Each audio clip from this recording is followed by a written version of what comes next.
Hello future pharmacist, स्वागत है आप सबका फार्मा पाठशाला में। यहाँ हम फार्मेसी को समझते हैं सिंपल और इंटरेस्टिंग तरीके से। आज का टॉपिक बहुत इम्पोर्टेंट है, जो कि है historical background and development of pharmacy. आज हम टाइम ट्रैवल करेंगे from ancient herbs to modern medicine. Ready हो छोटी सी जर्नी के लिए? चलो शुरू करते हैं।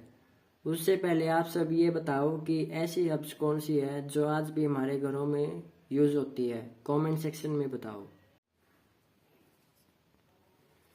चलो हिस्ट्री ऑफ फार्मेसी से शुरू करते हैं। The history of pharmacy profession in India can be traced to ancient times when traditional system of medicine were prevalent. The evolution of pharmacy in India can be broadly categorized into different eras, each marked by distinct development in the field. इसमें क्या है कि history of pharmacy different eras में categorise होती है।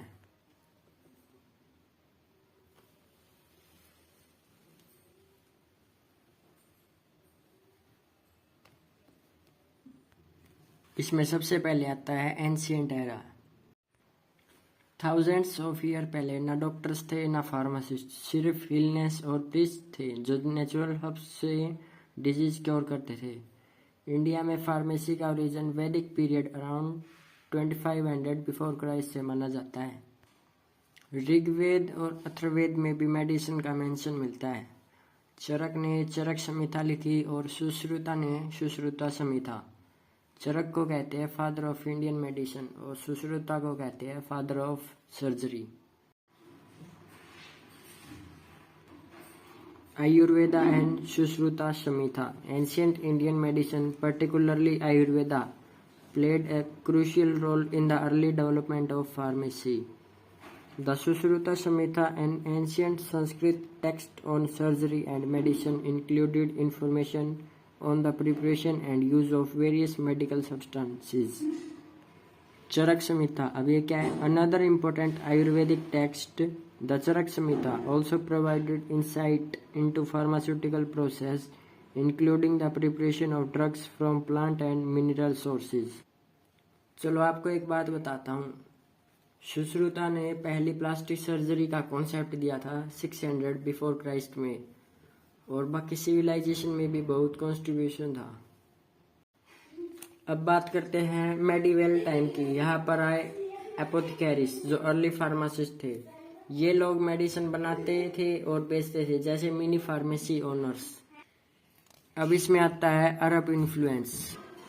During the medieval period the Arab influence on Indian medicine brought about advancement in pharmacy. Arab scholars translate Greek and Roman texts, contributing to the synthesis of traditional Indian and Greek Arabic medical knowledge. Unani medicine. The Unani system of medicine, which is based on the technique of Greek physicians like Hippocrates and Galen, gained prominence during this era. It influenced the development of pharmacy in India. Colonial era, इसमें क्या होता है कि medical college की establishment start हो गई थी India में। European influence. With the arrival of European power in India, particularly the British, there was an impact on the practice of medicine and pharmacy. European pharmacopoeias and practice began to influence the traditional system of medicine. अब establishment of medical college. The establishment of medical college in the 19th century, such as Madras Medical College 1835, Calcutta Medical College and Grant Medical College in Bombay, played a role in shaping modern pharmaceutical education. Post-independence era. Pharmacy education. After India gained independence in 1947, there was a focus on modernizing education and healthcare.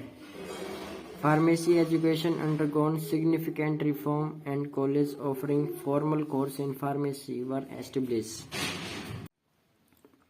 Pharmacy Act 1948. The Pharmacy Act 1948 was landmark legalization that regulated the pharmacy profession in India.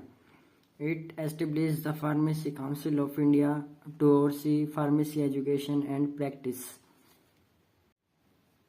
चलो अब बात करते हैं contemporary era की।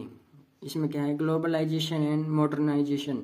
इन recent decades globalization has led to the adoption of international standard in pharmaceutical manufacturing and research. The Indian pharmaceutical industry has grown to become a major player globally. Technological advancement. The advent of technology has revolutionized pharmaceutical research, manufacturing, dispensing. Computerization and automation have become integral to pharmacy practice. चलो अब बात करते हैं history of pharmacy in relation to pharmacy education in India. जो pharmacy की history है वो बहुत पुरानी है, मतलब कि वैदिक काल से चली आ रही है। जैसे आयुर्वेद में आयुर्वेदिक हो गया, ऋग्वेद में भी है, इसका अथर्ववेद में भी है mention. So the profession of pharmacy is one of the oldest and most respected branch of the health science. It began when humans first started using plants, minerals, and animal products to treat disease, long before medicine was born. In simple words, pharmacy is the bridge between the science and medicine. It combines knowledge of chemistry, biology, and health care to ensure that medicine are safe, effective, and used properly. Pharmacy has grown from the ancient art of healing to a modern scientific profession. Today, pharmacists not only prepare and dispense medicine, but also play a vital role in patient care, research, and public health. In India, the journey of pharmacy reflects the country's progress from traditional Ayurvedic practice to a modern pharmaceutical industry that serves the entire world. 1840 में क्या हुआ था, Goa medical college open हुआ था। 1932 में government appointed the health survey and development committee to improve health services. 1937 first pharmacy course started at BHU Banaras Hindu college. 1940 drug and cosmetic act लागू हुआ था। 1945 में ड्रग्स के रूल आए थे। 1948 में फार्मेसी एक्ट जो हमने पहले पढ़ा है। 1954 एजुकेशन रेगुलेशन आए थे। 1955 में इंडियन फार्माकोपिया की फर्स्ट एडिशन पब्लिश हुई थी। अब बात करते हैं डेवलपमेंट ऑफ फार्मेसी एजुकेशन। इसमें क्या है, कितने टाइप के कोर्सेज होते हैं इंडिया में, उसमें कितनी ड्यूरेशन होती होंगे। डिप्लोमा फार्मेसी, डी फार्म भी बोलते हैं जिसको, उसकी ड्यूरेशन होती है 2 ईयर्स। फिर आता है bachelor of pharmacy, B pharm, उसकी ड्यूरेशन होती है 4 ईयर्स। फिर आता है master of pharmacy, M pharm, उसकी होती है ड्यूरेशन 2 ईयर्स की। फिर डॉक्टर ऑफ फार्मेसी होता है फार्म डी, उसकी ड्यूरेशन होती है 6 ईयर्स की। फिर doctor of philosophy in pharmacy, PhD भी कहते हैं जिसे, उसकी ड्यूरेशन वेरिएबल होती है।